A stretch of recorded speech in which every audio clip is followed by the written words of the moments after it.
Wonderful. Well, thank you and welcome to our very first live stream for the Small Business Jump.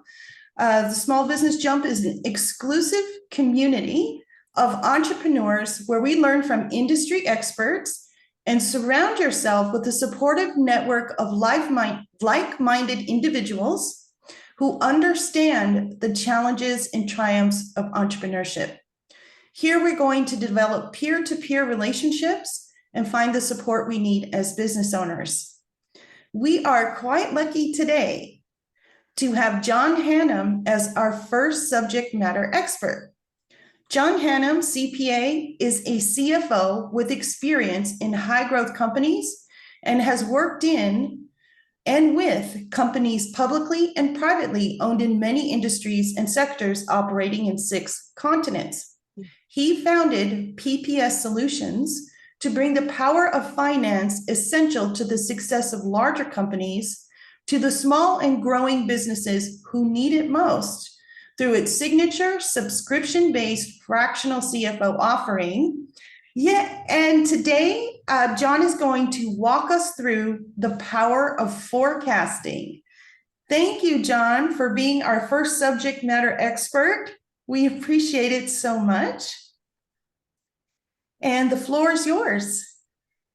Thank you very much, Stephanie. Appreciate the introduction. And this is my first time teaching on this platform, so I apologize for any technical issues that we might have. Hopefully we get through it, and I will have to toggle screens a little bit as well. So hopefully everyone is buckled up and ready for the ride. I'm going to go ahead and share the screen. Stephanie, if you'll let me know that you can see the title slide.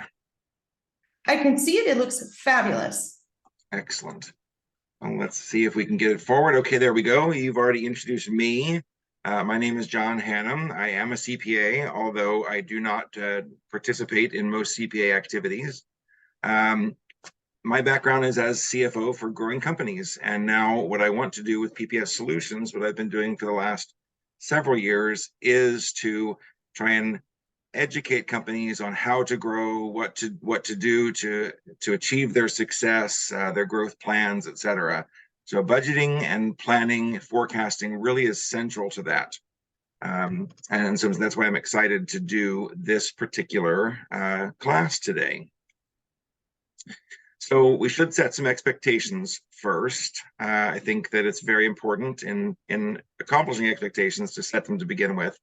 So today, you're going to hopefully understand the basics of budgeting, what a budget is, understand a few different types of budgets and forecasts. You will hopefully know some basic terminology so that you can comment intelligently with correct terminology on budgeting and forecasting.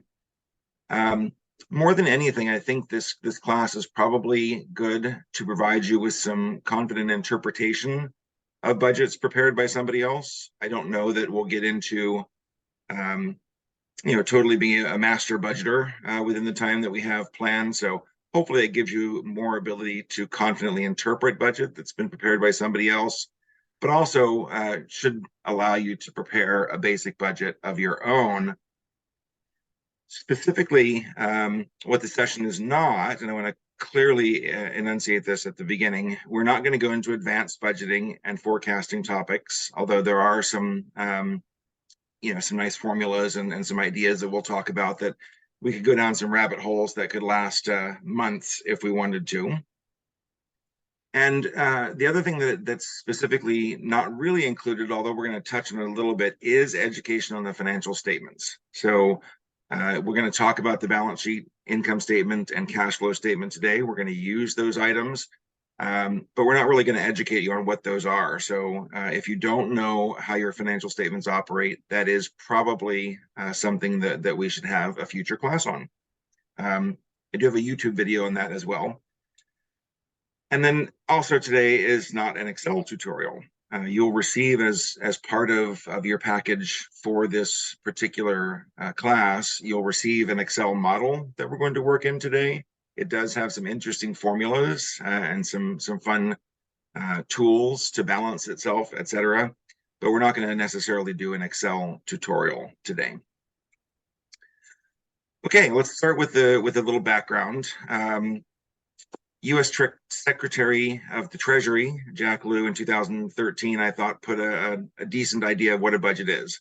A budget isn't just a collection of numbers, although it is. It's a statement of the company's values and aspirations. So specifically values, the national budget would support that values idea a little more, but I want us to focus on aspirations. So as you have a business budget, you're going to want to figure out where you want to go and what your aspirations are, and then figure out the budget to get there. The strategy behind that is really important in thinking about your budget. When we think about a budget, it's both strategy and the money behind that strategy. Another great quote about budgets is the difference between a goal and a budget is a spreadsheet. And that's me. So let's talk about why corporations budget. I come from a large company background, and there's not a company on earth that's $100 million or more that doesn't have a pretty robust budgeting process. So the corporate philosophy behind that really is to align the entire company. So we want to set the expectations for the business as a whole. We're going to get a set of numbers that's going to tell us what the business will do. We're going to make $1 million, we're going to lose $1 million. Whatever it is, it sets that expectation for the business as a whole.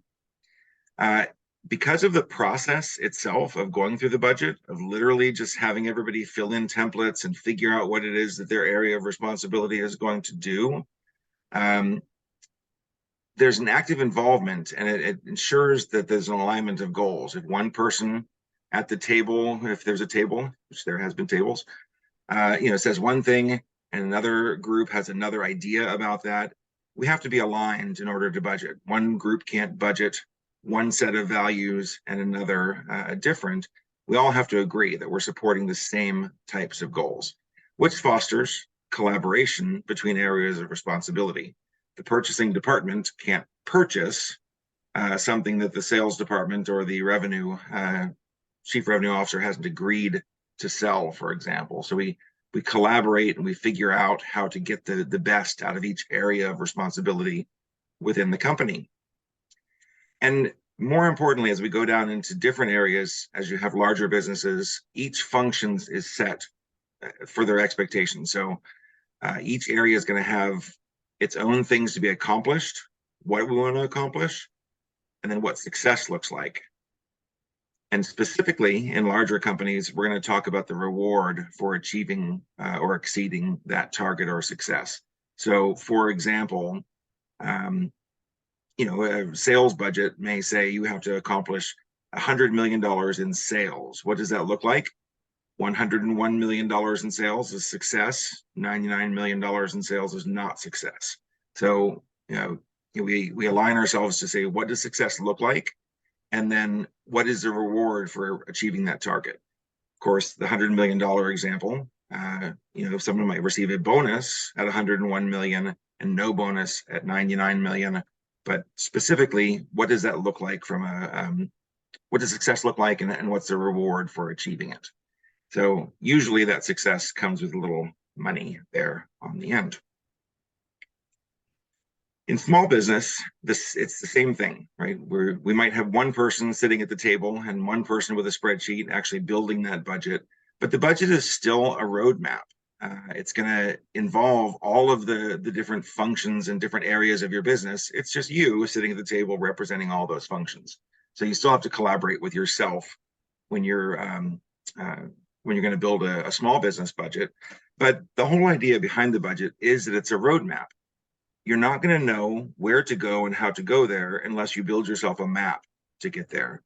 Of course, you might take a different road in the end if something changes in your landscape, but you have to know what roads you want to take if you want to start taking them. It's really important to focus on this in the budgeting process, that the budget will show the future as you expect it to be, not necessarily as it will be, but what you expect it to be. Your vision might be a little bit different than expectation, but you have to start with what you expect. I expect $100 million in sales in our previous example. And therefore, I want to build the budget so that we're going to make $100 million in sales. You have to have an expectation in order to achieve the expectation. What the budget gives you is better decision-making ability. So you might want to make some purchases in the future. You might want to make better informed decisions for capital or non-recurring expenses. You want to make sure that you have enough money to pay your taxes at year end.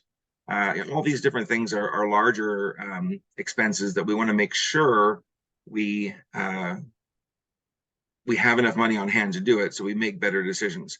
We might think about the tie of revenue and expense, for example, if revenue happens and we can have some expense, but we want to make sure that we're making good decisions, layering those decisions into the budget, and letting the budget tell us whether that's going to make us money in our assumption set or not.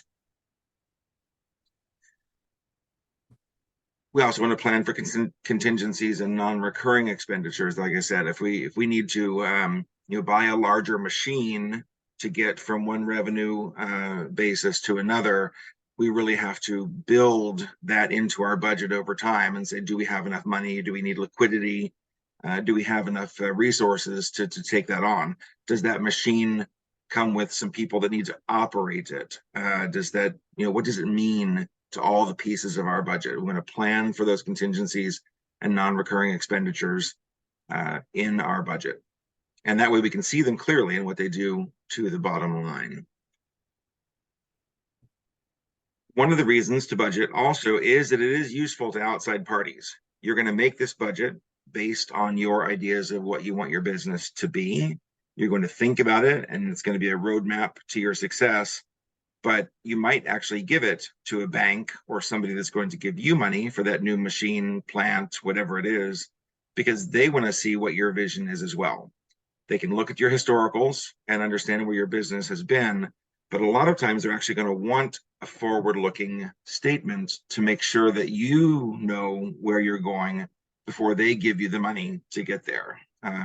Very useful to have an intelligent forecast that doesn't just throw numbers on a page, but has some nice assumptions behind it. Bankers love that, and it's one of the prime things that we as CFOs do is to paint that picture and story to people outside the company as to why they should give you the millions of dollars for your magic new machine that is going to make money.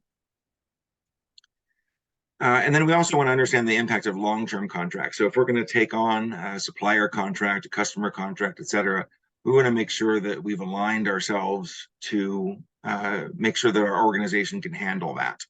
We don't want to make a purchasing commitment, for example, for $1 million worth of stuff, unless we know we have customers that are going to take that stuff.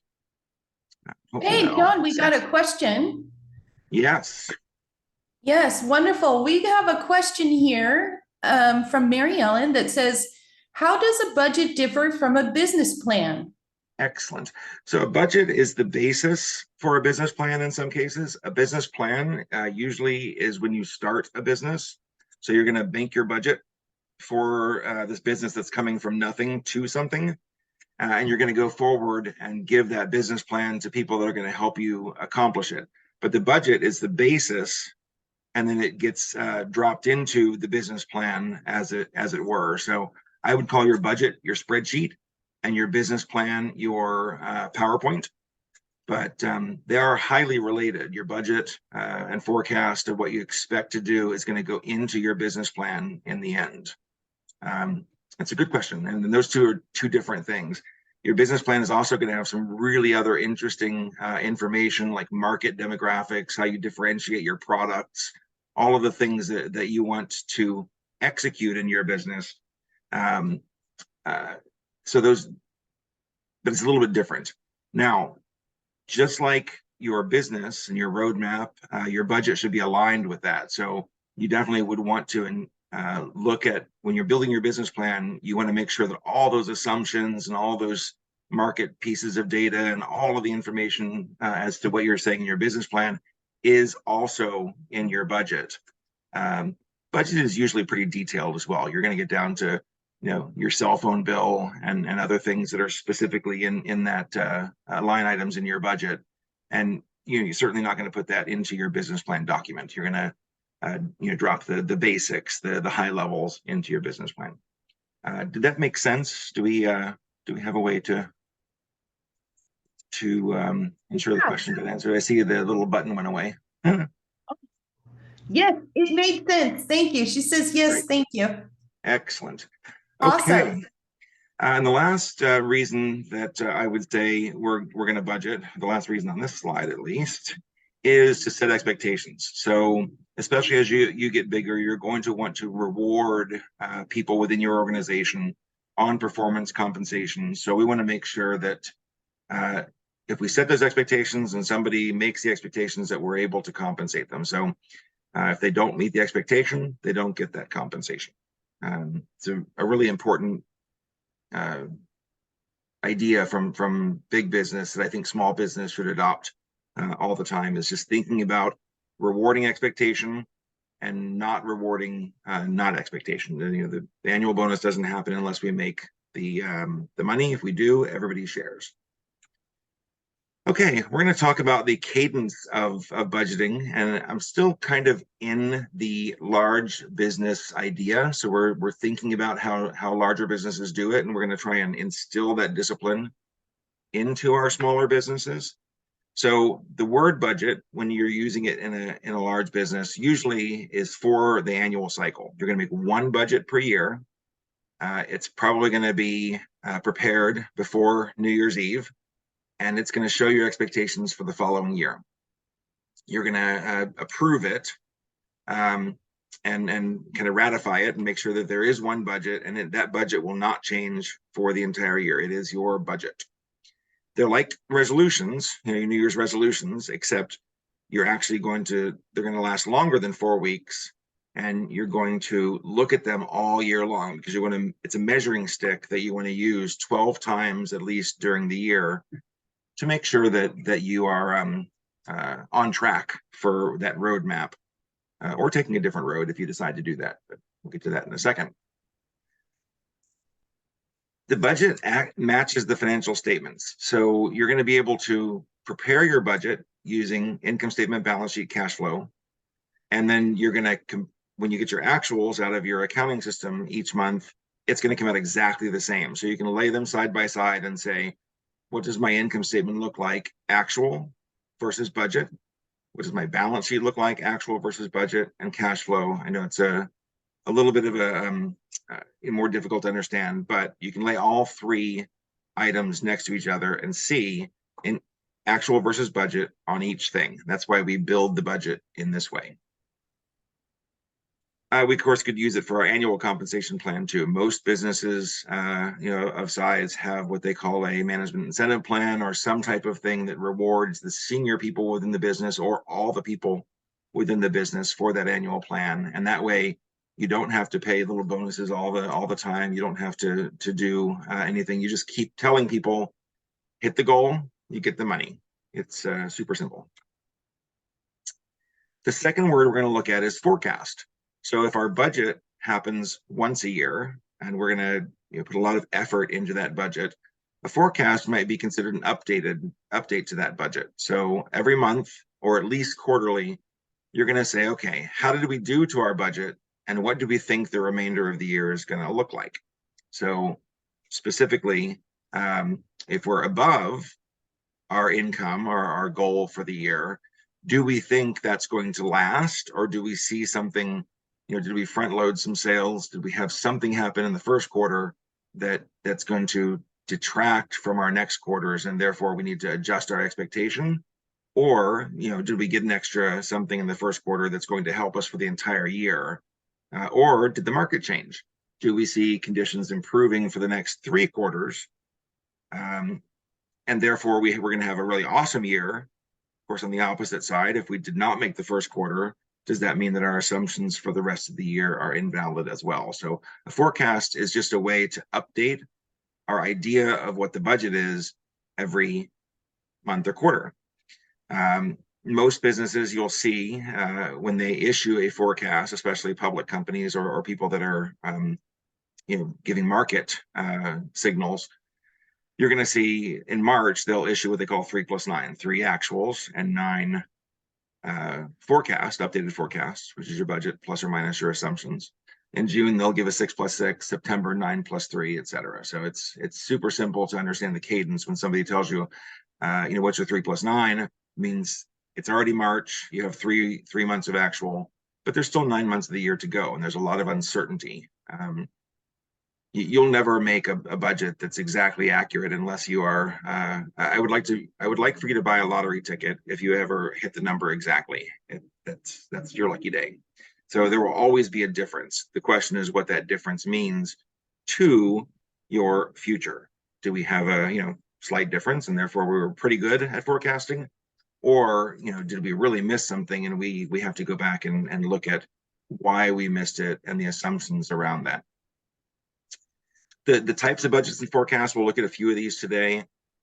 One is the annual plan of the budget. We've talked about that just on the last slide, and that is the results for 1 year. So our annual plan and budget, we're only going to go 1 year into the future.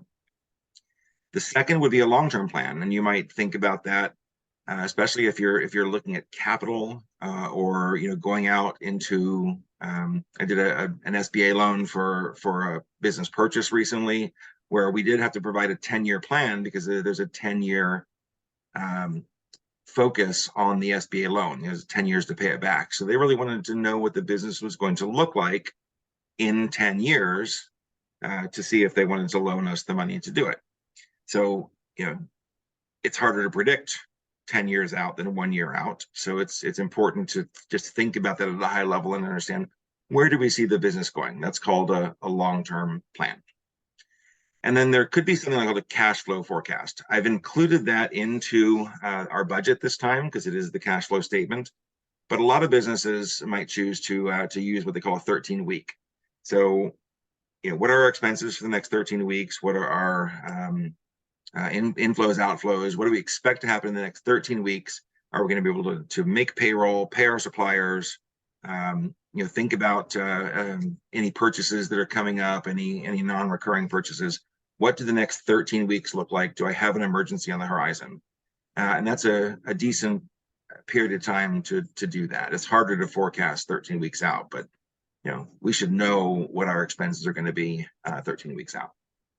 So again, for today, we're going to look at a budget that is the cash flow forecast is in the budget, and there are tools out there to do it the opposite way, though.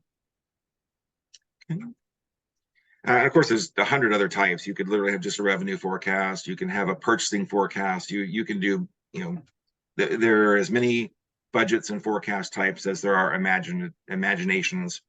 We're going to talk about these because this is the basic building blocks of budgets and forecasts. So now you have the methodology and the lingo. So I do like that the quote in the upper right. I'm not a nerd. I'm just smarter than you. Now you have the lingo. You can actually appear very smart talking about budgets and plans to people that do this. Before we get into the idea of creating the budget, we want to talk about the idea that a budget is a plan. So we can have a really good plan, but it's not a rule. So it doesn't mean that that's the exact way that we have to do things. We can think of a really good plan that happened once upon a time with the Titanic, for example, on the screen. A lot of planning, a lot of budgeting, a lot of forecasting went into this job. The point is that you have to adapt to the changing circumstances. So even if you have the best plan on earth, if you don't adapt that plan to business changing in the end, bad things happen. So always think of your budget as the idea of what you want to do, and do something different if the market tells you you shouldn't. So, John, that's a really good point. A question. Yes, really great analogy. I love it. I think everyone will understand that. How often should I be looking at my budget monthly, or if there's a significant change in my business one week, should I pause and adjust my budget? So I think that you should think about the budget every quarter. In most size businesses, that is useful to do, the budget itself. You should absolutely be looking at your financials every month. So comparing it to budget's not a bad idea, and looking at how you're doing to budget is a great idea, in fact. Trying to do a forecast, a 1+11 forecast and a 2+10, and thinking about the details of your budget every month might mean that you take your eye off the actual business, and you're doing yourself more damage than good. Now, if you have somebody that's helping you do it, it might be easier to do it. But I would say that you should always look at your business every month, at least. You should look at your budget every quarter. Does that make sense? Yes, thank you. Of course. Okay. So here's how we're going to do the budget, right?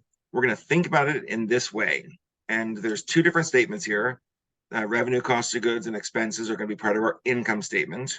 Again, this is not a class on financials, but those are part of our income statement.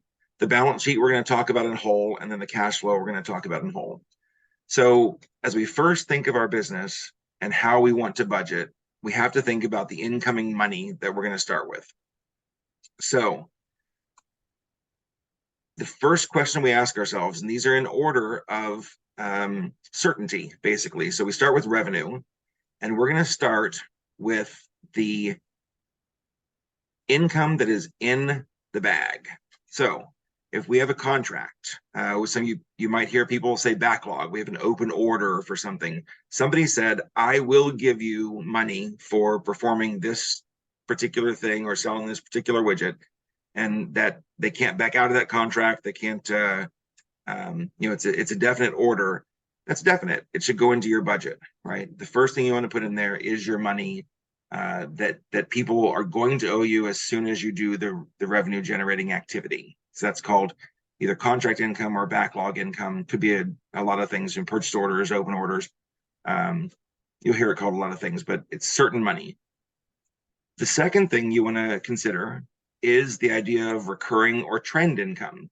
So, for example, if I always sell $10,000 of something, it is somewhat certain that I might sell $10,000 of something in the future.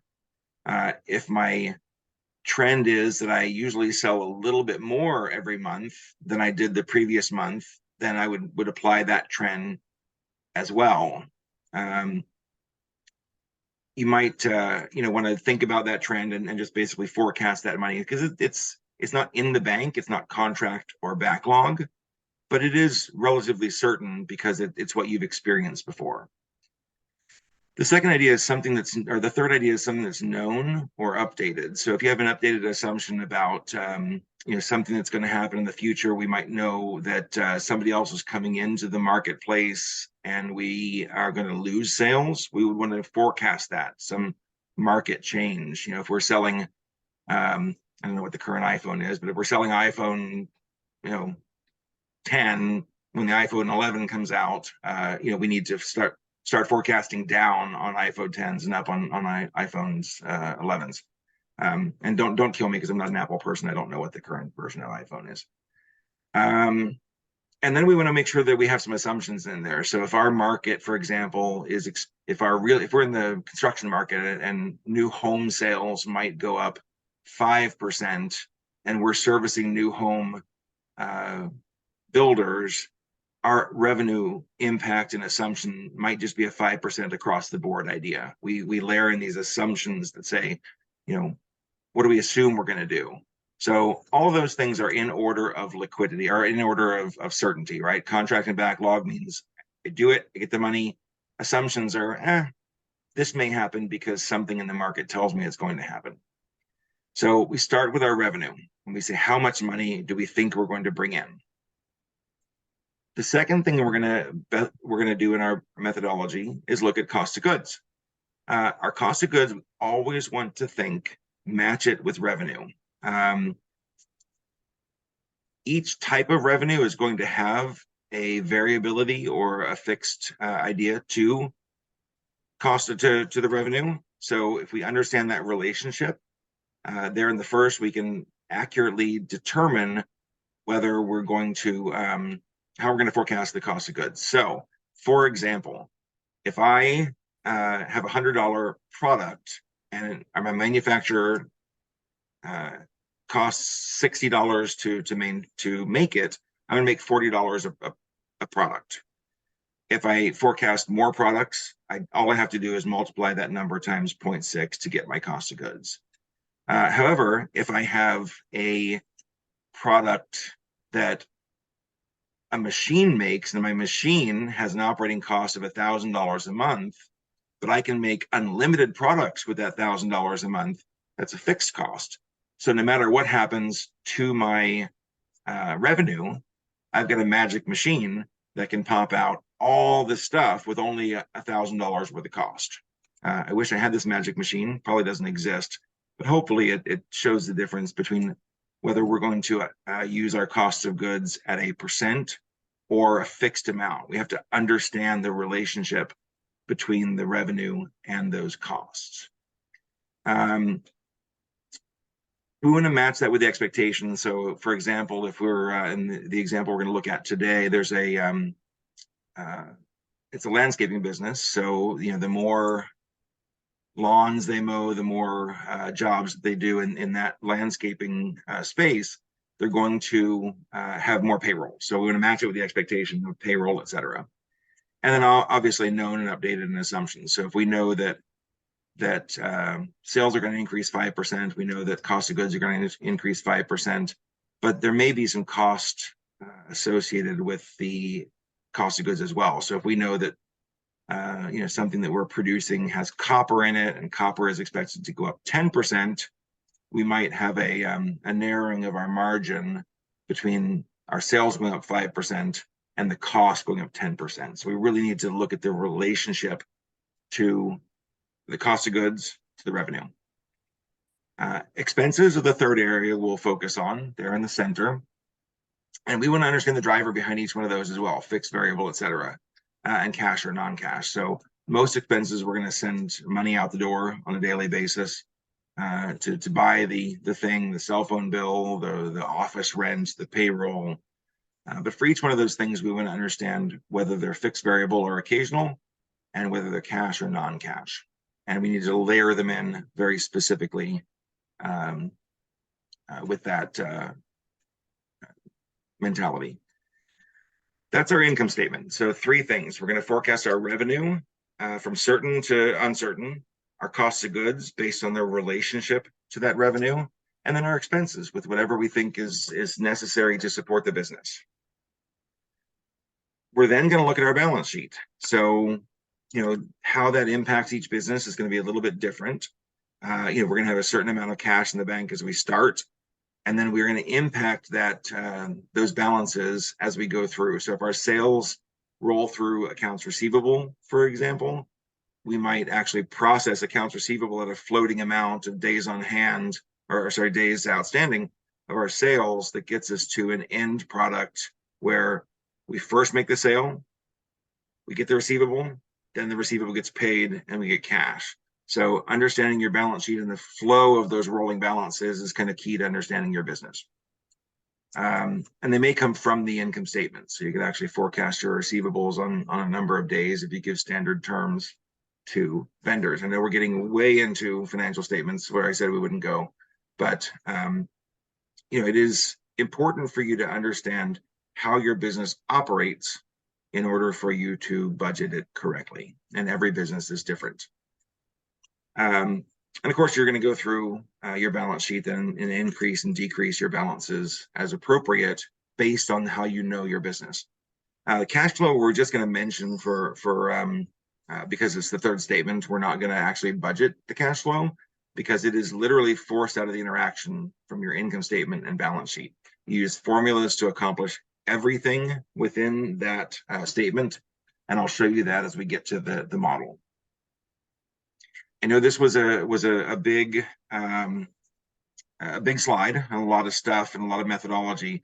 Does anybody have questions before we kind of go on to the next thing? Okay, great.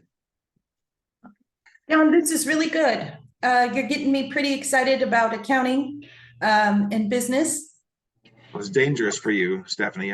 You get excited very easily about topics that some people do not. But this actually excites me too, so I'm excited. Yeah, it's awesome. Thank It's you. literally what I do, all the time.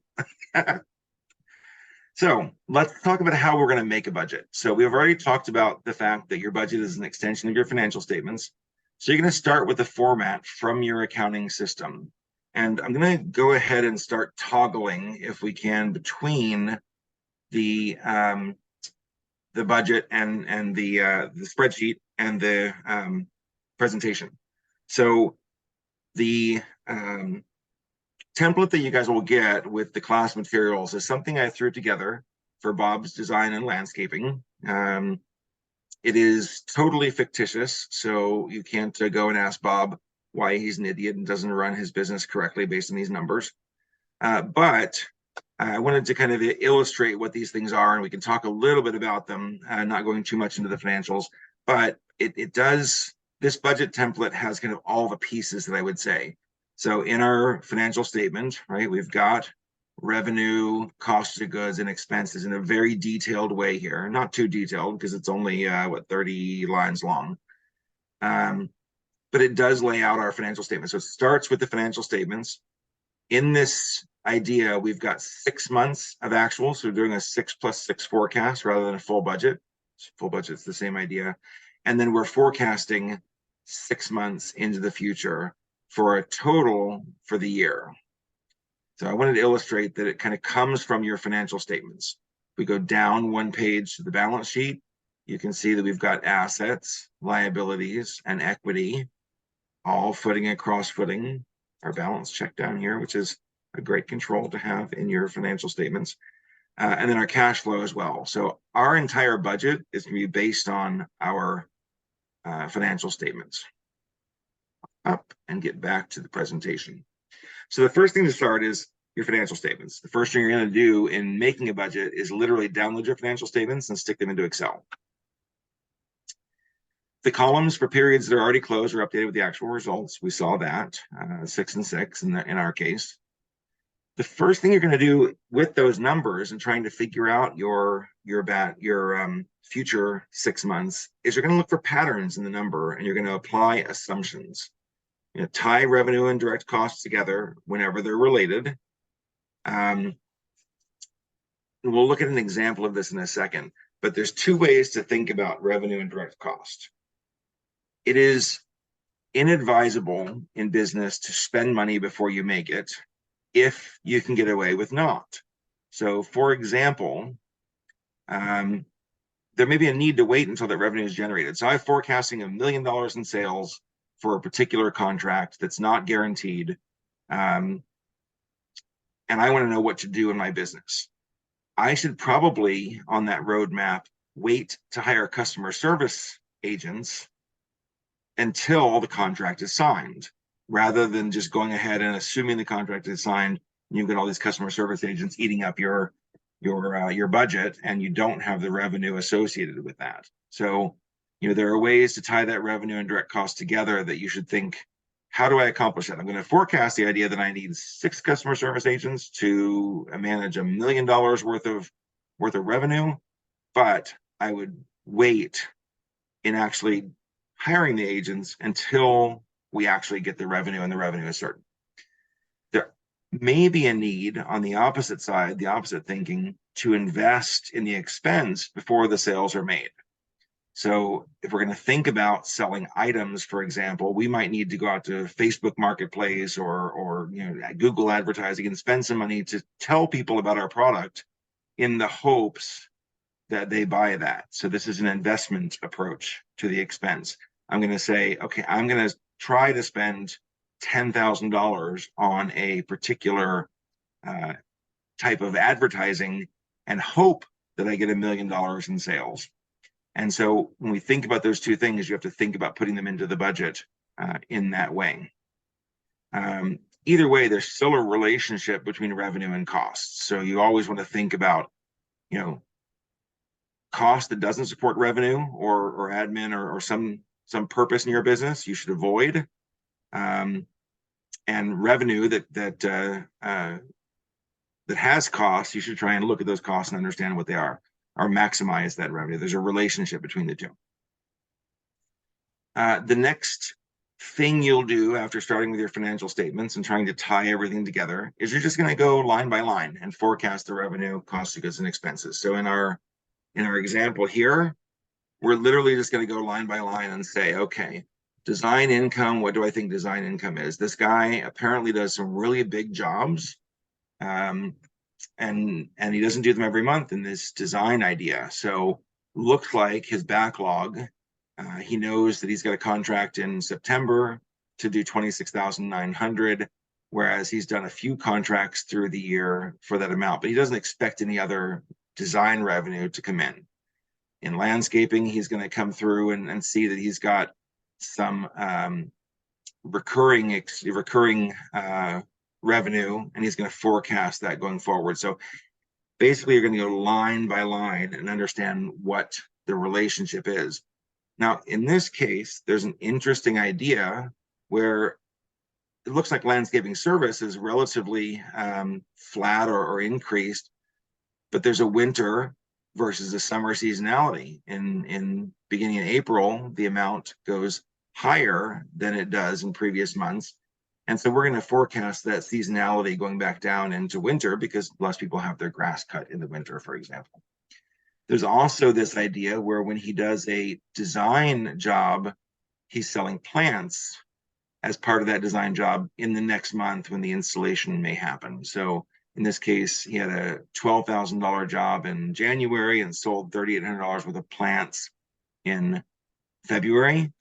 He did a $40,000 job in April and had $10,000 worth of plants in May. So there's a relationship. We're looking through the P&L, trying to understand the relationship of income, revenue, expense, cost of goods, etc. So the approach is we're going to go line by line. I'm going to give you a tip in your budget. You won't remember all the things that you went line by line and say, oh, I made this assumption or that assumption. So you should probably document your assumptions so you remember why you picked those numbers. So Bob out here, went and made assumptions and notes. So on line A, if we go down to the assumptions and notes section, he reminded himself, okay, the design income was based on contractor backlog. There's no unknown revenue in this forecast. He documented his line B, landscaping service income, as run rate for the summer is 25% different than run rate for the winter. So he's very clearly listed out here why he thinks all of these things will be true. When the expectation is different, or reality is different than expectation, it's going to help him understand, oh, that's where I went wrong. That's where I forecasted differently than I would have expected. And therefore, I can hone a better forecast in the future because now I understand where the market is, where the business is, who's getting their grass cut, how many customers they have, all of the things that actuals would be useful in forecasting. So documenting the assumptions, there's a million ways to do that. Bob has obviously chosen footnotes, which I think is a very reasonable approach. You want to ensure the integrity of the statements. We looked at the controls that we put in place on the balance sheet, for example. A balance sheet has to balance. Again, we're not going to do a financial statement class, but at the end of January, Bob had $89,000 in assets. He has to have $89,000 in liabilities and equity.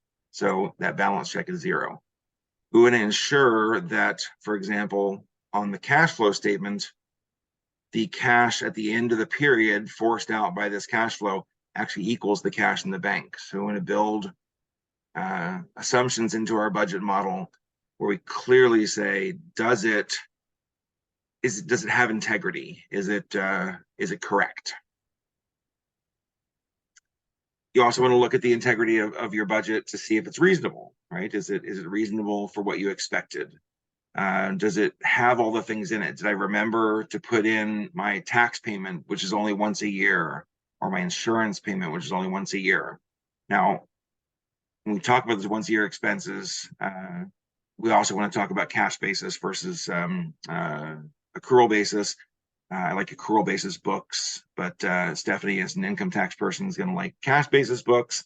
And so we have to understand that as well. But do we have everything that's not recurring in there? How does it flow through the financial statements? Does the balance sheet balance, which we just looked at? Does the cash flow and the cash balance roll correctly? Those are items that that we would look for. But do the financial statements and the forecast make sense, and do they have integrity at the end of the process after you go through line by line? What to look for? So in the income statement, I would look at the income statement and say, are there any months with inconsistent or unusual results? So let's look at our income statement. Do I have anything at the bottom of this statement that looks inconsistent? Well, we obviously have wildly inconsistent numbers across the bottom of net income. And, why is that? Well, in this case, we have a minus $10,000 net income, specifically because we made our tax payments on March 15th, because Stephanie told us to. Do you like that? There's other inconsistencies, right? Maybe we should look at expenses in our forecast for November and December, because it seems like we're not bringing in enough money to cover our expenses. We still have our office wages, which are flat, but sales are down 25% in the landscaping service income because it's winter time. So can I adjust something? But first, look for inconsistent results. How do I look at these items and say, what does this mean? Oh, here we paid our insurance bill, right? The $4,700 loss, but it's because we paid a $7,600 insurance bill. How do these things relate? Okay. Seasonality, we looked at seasonality there. How do we potentially match that revenue and expense in order to get through our seasonality and not have losses during the seasonality? On our cash flow, we want to look for periods when cash is used rather than generated. So we'll go through here and say, on our net cash increase or decrease, in what periods do we use cash versus get cash? We know that March was our tax payments. June is our insurance payment. But still, we also have some accounts payable shifts. So, are we maximizing payables correctly? We can look at these statements and understand, what the impact is to cash. We want to try and keep cash in the bank. So looking at these months with the minuses and seeing how we could keep that cash in the bank would be a good exercise to do. The next thing is we want to look at unexpected shifts. If we knew our insurance payment was there, we might expect to use some cash for that. But if there's a period where cash is negative, or if cash generation is negative, we use cash when we would have expected to put cash in the bank, we need to check for error, and then also look for things that we can do to keep that cash in the bank. Whole point is keeping cash in the bank and keeping our earnings positive. Hey, John, can I ask a question about that? You may. Thank you. So that's a really good point about the annual insurance payment of $7,600. Now, from a CFO perspective, would you suggest maybe I find an insurance company I can make monthly payments on instead of one annual payment? That would certainly be an option, right? We should always keep cash, but we should look at the relationship between cash and cost. For example, if our $7,600 insurance payment includes a discount for paying at one time, and it's going to cost us, some number of some amount to finance that over time, then I would say that we should look at the value of that money and make that determination. And it is based on the business's needs. So if I know I have $7,600 in the bank, I don't need that money right now, I might choose to pay that if it's going to cost $10,000 for the insurance in the end.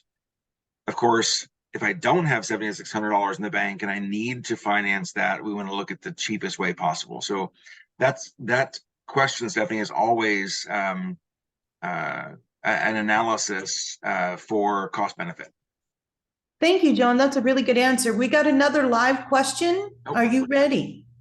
Oh, we have 2 live questions. Well, I gotta click the button. Okay.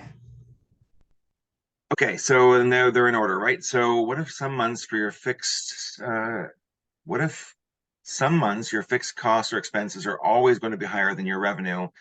Do you have to find a way to reduce costs during those months? You don't have to do anything.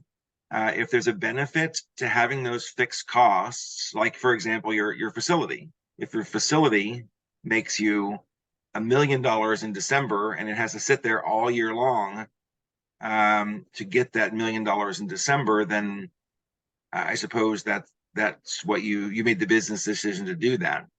If there's a way, for example, though, for you to look at and say, I need my facility only in December, then that's a different option. So you always want to think about your business in trying to scale things that can be scaled and seasonality things that can be seasonality. Not a word, but hopefully that makes the impact. And things that you can't. We worked for a company that sold things into Home Depot at one point or many points. She worked for the Home Depot for about a year after they bought my company, and we had to plan all year long for a spring Black Friday, is what they called it, event where there's a raceway, and we literally a quarter of our money came in the year from one transaction, from selling all these things into Home Depot at one time. So there's no way to avoid that. You still have to have a warehouse to hold all that stuff and make sure that that all the stuff is ready to send on that day. But that's an example of where seasonality requires an annual business. If your seasonality is such that you can scale up and scale down, like for example, variable labor, if you have more people that mow lawns in the summertime than the wintertime, and you can employ more people in the summer and then just they go off and go snow skiing in the winter or whatever it is that winter people do, then that's great. But it's a dance, right? Trying to match your revenue and your expenses. Did that answer the question? Yep, no open questions. Perfect. Okay, so in our cash flow, we want to look, this is really important. So this last one here is really important. We want to look for periods where cash is negative. So I'm going to flip back to our cash flow. And here at the bottom, cash at the beginning of the period, cash at the end of the period. So if I look across this column, there are no periods where this is negative.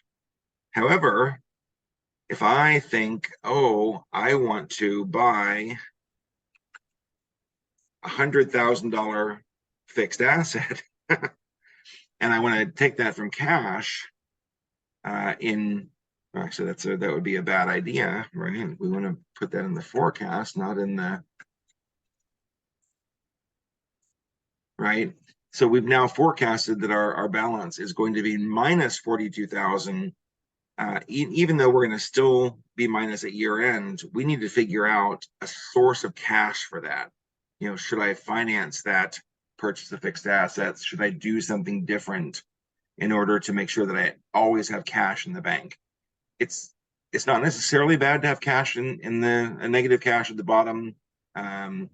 If you have liquidity, you can manage that by financing for a short period of time. But you should look across your cash flow forecast and make sure that you know and understand anytime you're going to be negative on cash. If you don't have a way to fund it, you're going to miss payroll. You're going to have some real problems in your business. Okay, so we're going to have the cash flow. We'll look at where the cash is negative, and you need to shift or secure liquid assets in order to pay for those. And our last thing we'll look for in our budget is any large shifts in assets or liabilities. We want to make sure that we're not, moving things around inappropriately, or we have an unexpected liability, etc. Okay, so that is what I had to present. I'd like to check back in with expectations and just reiterate what we said we were going to accomplish, and we'll feel if we believe we accomplished those things here at the end. Our job was to understand the basics of budgeting, understand the different types of budgets and forecasts, get our basic terminology so we can be smart nerds, and then be more confident in the interpretation of a budget prepared by somebody else, but also maybe prepare a basic budget of our own. We said we were not going to do advanced budgeting and forecasting or financial statement education, even though we did a little bit of that, or an Excel tutorial. Don't know if we have comments or a way to comment, but I wanted to make sure we had those check-ins on the expectations. And now, if there are any questions, we can answer those. That was wonderful, John. Yes, everybody has the ability to unmute themselves and ask questions if they like. No pressure, you don't have to, of course.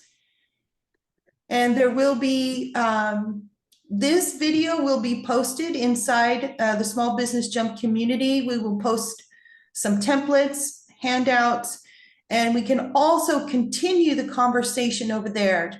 I just would like to reiterate that inside the Small Business Jump community, you actually have the ability to ask any question at all in there. And if I can't answer that question, I will find the right person to answer that question. We actually have a whole network of highly qualified professionals. So it's a wonderful resource for you. And John, of course, is available to answer any questions that you have about today's presentation. So this is basically, you know, an overview of learning how, not learning how, but an overview of ways to empower you on your financial statements and your budgets and making informed business decisions. And John, so how can I get a hold of you directly? Well, so on the thank you page here is my contact information. So email john@ppsfinance.com. I do keep a scheduling link on ppsfinance.com as well. So that's the best way to start conversing with me at all, is to book some time or send an email. I just wanted to kind of give an overview. I hope the presentation has given you a little more confidence in budgeting, kind of understanding of the process, and the idea that it is a roadmap for the future. So wanted to mention just quickly on the idea of using a fractional CFO. So my company, PPS Solutions, is a fractional CFO provider. We also do project interim, all kinds of other, you know, kind of consulting based. I hate to use the C word, but consulting based stuff. But our premier product is a subscription based CFO service. So, you know, for companies that can afford a full CFO, that's great. Hopefully, they get all that benefit. I believe that it's a powerful position to have within your company. And I think that every other company in the world should have access to the same resources and the same idea by having the subscription-based CFO. You know, in general, I think, and I use this analogy a lot, the corner store guy probably does not, gal, just probably not need a CFO on a daily basis. But the person who wants to have 20 corner stores should definitely have a CFO in place on a subscription basis before they launch the second. So it's really about business growth and excitement, and budgeting and planning really goes with that very specifically. You don't want to go out on a road trip without a good idea where you're going, without a good roadmap. And the person who helps you with that roadmap, the navigator, is really key to the business success. So if you're interested in learning more about fractional CFO, or want to understand what that is, how it works, when you think you should need one, I am totally available, and that my contact information is there.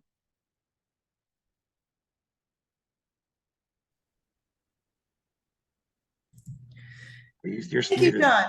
Thank you so much. Thank you. That far exceeded my expectations. Yeah. Uh, Thank you, John. Thank you, Stephanie. That was awesome. Great. Well, I hope it gives a good start to the small business jump, and we'll look forward to teaching more. I think maybe financial statements next. There is a YouTube. I should have put my YouTube on here, a YouTube channel, but there's a importance of financial statements is the second YouTube video I made. That's wonderful. That was wonderful. This was very empowering.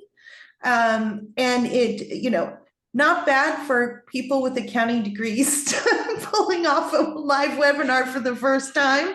I would say we did pretty well here, and I feel rejuvenated and excited about digging into the nitty-gritty on those financial statements and forecasts.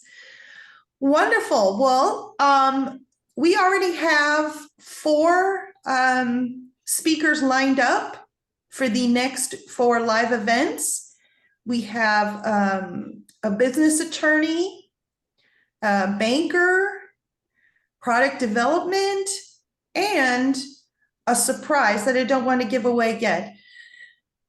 So thank you so much for attending, and we look forward to seeing you inside the community. Have a lovely day. Bye-bye.